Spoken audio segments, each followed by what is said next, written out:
Namaste. So let's speak about what are our inbuilt ways and mechanisms through which we can not only cure but stay away from diseases. Curing is the next level. So everybody has been provided with certain innate mechanisms to prevent diseases and to cure them, which we have forgotten. So let's talk a little bit about it. The first defense mechanism is the body itself. This people use the word thick skinned. The skin is something which doesn't allow germs to penetrate inside.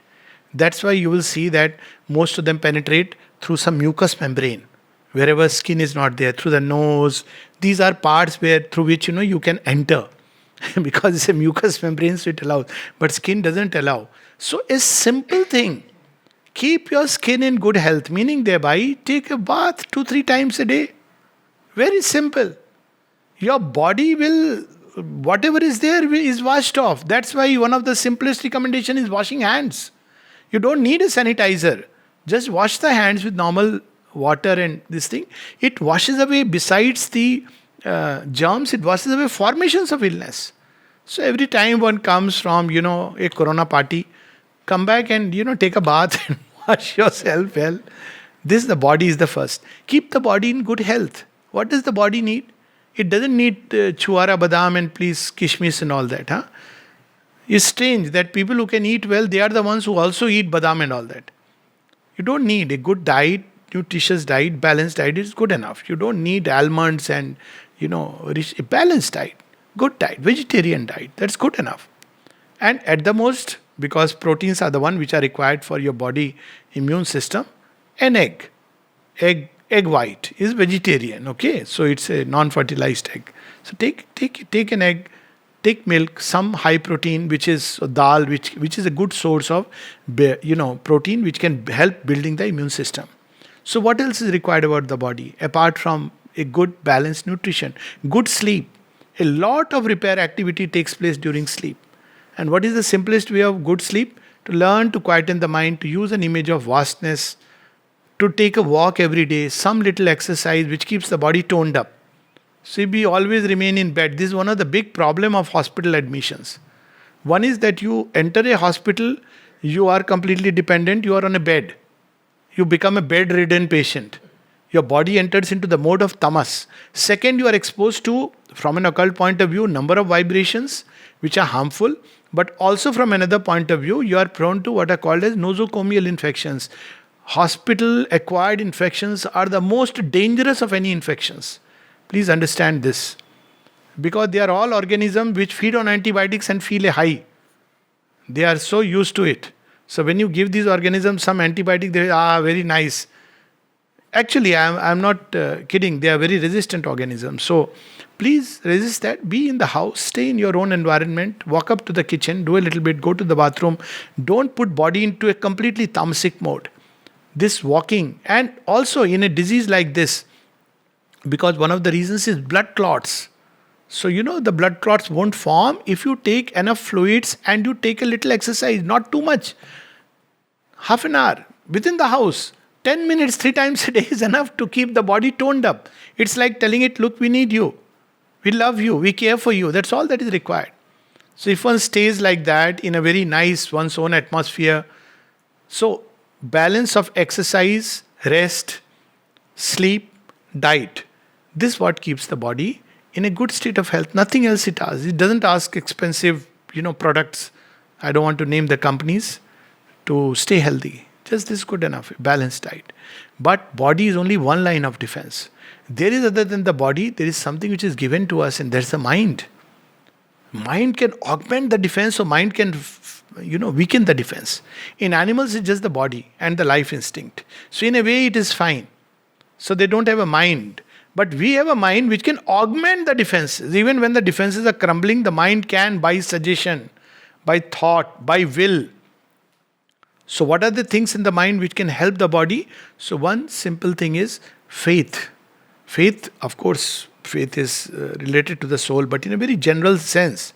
If the mind has faith, if the mind has hope, it sends the message to the body, you will be cured, you have to be cured. So the body keeps on, those mechanisms, plenty of mechanisms which are going to heal. The moment the mind says, oh, mine is a hopeless case. Why? Because, the doctor looked very grim and serious when he came near my bed.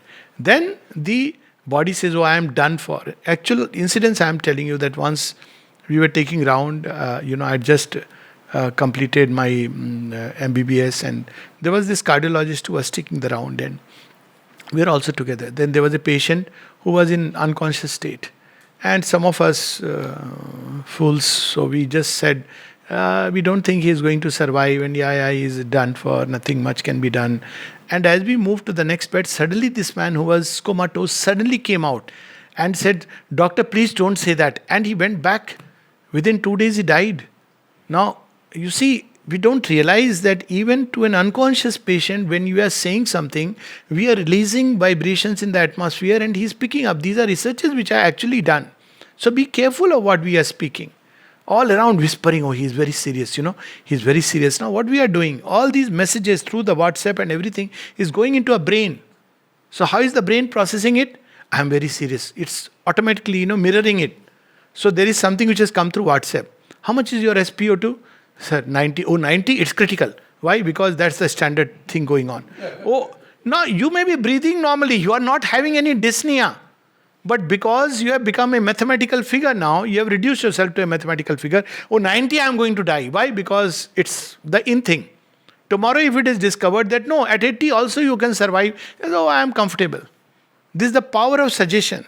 And I am not saying anything as an exaggeration. My mother, who had chronic lung disease with 70 SpO2, she would even go and cook in the kitchen because nobody was there to tell her. And look, you're going to die, and at 84, normal, very nicely left a body. A number of people. Yes, if you undertake activity with low oxygen, yes, it's risky. But if you lie down quietly and if you are taking a little walk, nothing is going to happen. It's not that suddenly one will drop dead because oxygen level has fallen down. This rush for, oxygen is not there, put on ventilators. Last year lesson that ventilators are not the right thing. But again, we have gone into, ventilators and all that. It's not that. The thing is that if oxygen is falling low, do some deep breathing exercises. Lie down, prone on it's known now, WHO recommendation, lie down on the abdomen, take deep breaths, 20 minutes a day, 2 to 3 times a day. Stay in good cheer. Have you noticed that when you are panicky, what happens to the breath? You see the respiratory rate will go up. So you are actually what you are doing, shallow breathing. And shallow breathing means even when you are breathing, you are not really putting enough oxygen in the base where the whole problem is. Whereas when you take deep breaths, how does deep breathing help? Those parts of the lung which are collapsing because you are not breathing. Now the air is going away and you are bringing it out. It's so simple. Shallow breathers are more at risk simply because you are not letting the fresh air reach. So naturally it collapses, the virus there accumulates because there is no fresh air, nothing is pushing it out. And these illness, these are very simple fundamental things. Don't straight away start thinking of ventilators and oxygen, Very simple, deep breathing, lying down on. So these are the things. Breath itself is something given to the human body as a preventive. We have forgotten how to breathe. So this is part of the body mechanism. And then the mind. So keep the mind free. Don't watch TVs, WhatsApp, please. If the mind stays in a positive condition, if the will is strong, don't let the will be affected. You must have seen when there is an attack of illness, the will, oh no, I am done for. Because it's an attack of an adverse force. We have spoken about it. It attacks the body and the mind together. It knows that's where the controlling organ is. You must have read that famous 90 minutes at Entebbe, that commandos raid. What did they do? They captured the hub. If you capture the hub, the rest is paralyzed because all the orders come from there. So the moment the mind is captured, the body begins to act in a confused way. So make sure that the mind is completely free of the illness. Even casual suggestions from those who are attending, while they are going there and saying, "Bachche kuch nahi hoga," but inwardly, by chance kuch ho gaya. Even in the anxiousness in the voice, "To theek hai na, you'll be all right, no?" No, say you will be all right. What is there? As such, you see in this pandemic, even with this illness, 98% are going to recover. Just imagine. And we think we are those most unfortunate 2% fellows who have got the most unspeakable diseases. What about the death figure? Now the custom is, for whatever reason a person is dying, if corona is positive, it goes under the label of corona. Meaning thereby, if somebody has died of a frank heart disease, myocardial infarction, and corona is positive, which is very likely if you are in a hospital setup, you will be labeled as corona. So what does it go in the registry? He died of corona. He died of a heart attack, which anybody can have it. Young people can have it, middle-aged can have it, elderly can have it. And doctors are very happy to do it. Why? Because he didn't die because of heart disease. I am a cardiologist, I am fine. I did my best. He died of corona. So please understand, this is a very complex web. Unwittingly, everybody is getting sucked into this whirlpool. Keep this thing out completely. Treat it like any other cold. Yes, there are some things which consult a doctor. Most of the people will just recover. It will just pass away like any other common cold. All viral infections will cause fever, body ache, headaches. And how long does it last? All viral infections. 5 to 7 days at the most. All of them. Haven't we experienced it? Did we ever measure anybody's SpO2 when you had other viral infections? How do we know that it was not going down because we had tachypnea? We don't know. Now suddenly it has come, so everybody is measuring. Just stay quiet. It will pass away. Ultimately, the body, if it endures with faith, it will go away. So will, faith, thought, put everything on the side of recovery. Emotions. Don't start saying, oh, God has been so unkind to me. Hurry, rather invoke the grace. Be full of gratitude. If the heart is full of goodwill, love, generosity, it radiates energies which nothing can pierce. Imagine somebody is full of goodwill. What has happened? He has released goodwill into the atmosphere and he is surrounded by an atmosphere of goodwill. Even if something comes and tries to enter, knock, everywhere it finds no door opening to ill will. And so it won't enter. Be full of goodwill, always. Best preventive. So the mind is the second line. Third, there is an occult defense around us which is called as a subtle physical envelope. And the mother says, if you have it intact, you can go into raging epidemics and nothing will happen to you. What is it formed by?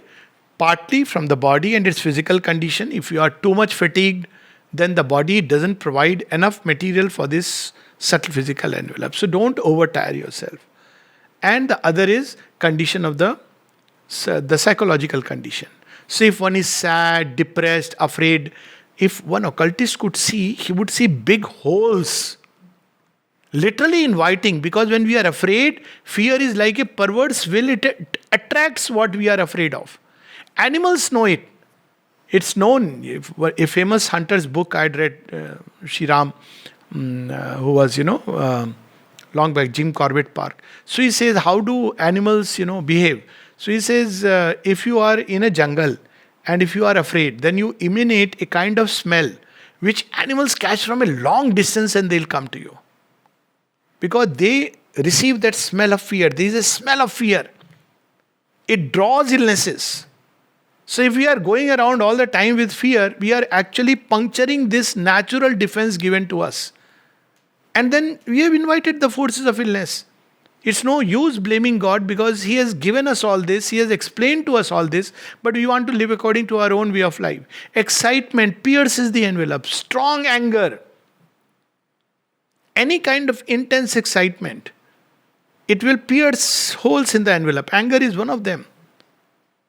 Depression. Again, dark hole. So, if we have that kind of a life, then we are obviously not this pandemic, but always we are at risk by all kinds of illnesses and all kinds of forces. This is a time to reorient and recorrect our lifestyle. Now, this is within the human limits, all this is given to us. Now, this can be further augmented by God's master plan. So, what is that master plan? There are forces of healing which we don't normally have access to. And they are called peace, light, even beauty, harmony. Create beauty in the atmosphere. See, no adverse force will like to stay. Remember the story of Sri Ramakrishna? When Three fisherwomen went, and at night there was a lot of downpour, so they wanted to rest in a house. So they knocked, and it was a flower vendor. He said, "Yes, you can come and rest in my in my store." So they rested there. That store was full of flowers. So next day morning, he asked that, how was your sleep? He said, we were desperately waiting to run away from here. Why? Because we can't tolerate the smell of flowers. We are so used to the fish smell. If you put nice agarbattis, camphor, flowers, these forces don't come. This is occult law. Cigarette smell, they come easily. There are even certain kind of perfumes, very strong perfumes, they attract these forces. Sexual activity attracts these forces. Fear attracts these forces. So just create that atmosphere through nice, beautiful flowers and, agarbatti. Camphor is known, from an occult point of view to keep away many of these forces. Occultists know this very. That's why in Indian tradition you burn camphor. Now you'll say it's a superstition. No, it's not a superstition. There is a material and subtle interface.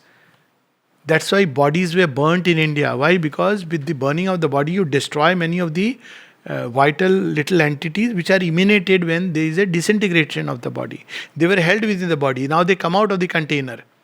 So when you burn the body, they also get burnt. There are things which can be burnt just by simple fire. And if you add camphor and the kind of smell it emanates, it keeps them away. So basically, the thing is that invoke the forces of peace, harmony, light every day to spend some time. And you don't have to be a believer or non-believer. It's enough to know that there is much more on heaven on earth than our science dreams of. Oh, Horatio, Shakespeare. That's all that is required. That there is more, much more. This world is Jannate aur bhi hai, asma aur bhi hai. It's common sense that whatever we may know is a drop. I mean, great scientists know it. So there is so much more in this universe, teeming with life. So just to call peace, it doesn't matter. You may invoke a nice with Shanti mantra, simply chant inside. Not like with fear. Oh, Shanti, Shanti, Shanti. And you are looking at the ghost which may be around. Like people used to do Hanuman Chalisa. While running, suddenly, this is a ghost place. So they will say, Bhut Pishach nikat nahi aave. Mahavir jab na. But while they are calling Mahavir, they are looking for ghosts, real ghosts. Not like that. When you say Mahavir jab naam sunave, what can come? So with that state, to live in that state of, invoke and do it every day. Why only one has to go through a crisis to do it? Every day invoke light, peace, sweetness, harmony. One day it will be so much a part of our life that automatically there will be repulsion. So this is the third line of, apart from the human frame, we have the body, we have the mind, we have the subtle envelope, we have higher forces which can act. These are called in more religious terminology gods. But we don't have to use the word gods. They don't care actually. They are much more happy you call them by their function. Just call peace, peace, peace. So when there is too much peace around, the virus which wants to create restlessness, confusion, doesn't find enough support. So it says, this is not nice. I want jing bang music. Like people who love all this partying. So if you go there, so if somebody is very quiet natured, he will go away. Similarly, those who love this kind of music will go to a place where Shastriya Sangeet is going on. So what they will say, क्या टूटू हो रहा है? कुछ अच्छा music लगाइए ना. So अच्छा music is those Bollywood songs. And if you don't put it, after some time they will take excuse. It's a Ramband medicine. If you don't want people to hang out unnecessarily in your house, put some wonderful soul uplifting music. If they stay on, they are worth staying. If they go away, they were worth going. So this is the third level, invoke the spiritual force. And beyond it, there is still greater level. The highest, it's given to man. All the scriptures say he resides in our heart. The first aid. What is the first aid? Dial either 000 or 111. Shunya, shunya, shunya. Shunya means what? There is nothing else but that. 1 also means there is nothing else but that. Nothing else but the divine. All else is appearance. Just try living one day, half an hour with this attitude. Whenever we are besieged with all the kinds of confusions, chaos, we don't know where is the way. There is an assassin's sword hanging with. Just say there is nothing else but the divine, all else is an appearance. See what happens. This is the remedy taught to us when Prahlad practiced it. We all read it, but fall back upon Hiranyakaship's gospel. God is out there, he has nothing to do with all this. Here we are doctors and medicine and all that. This is the duality which we have to get rid of.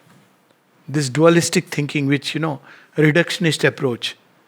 No, this is not what Indian thought is. Indian thought is all is God. And so what is all this? Is appearance. Call the divine presence within, the appearance will vanish like this. So these are several levels already given to every human being, incidentally free of cost. And if somebody asks you money to get you connected by the divine presence, stay away. He hears everybody. You don't have to belong to this religion or that religion. Frankly, he doesn't care. Just call him with the heart. Ma, come to my help. Cure me, O Mother. And she'll do. Leave the rest in her hands. Abandon yourself completely to her. She knows better. And then don't start worrying every half an hour I'll check my SpO2. Giving yourself in her hands. What better can one imagine? Can there be ever any supreme healer? All this is given to us naturally. We have unfortunately lost it because of the extreme. This is why the mental world is like a fall. We have lost that simplicity. Now everything we have put into slots and holes, and if you do this, then only this will happen. If you don't take, what will God do? You have to do your bit.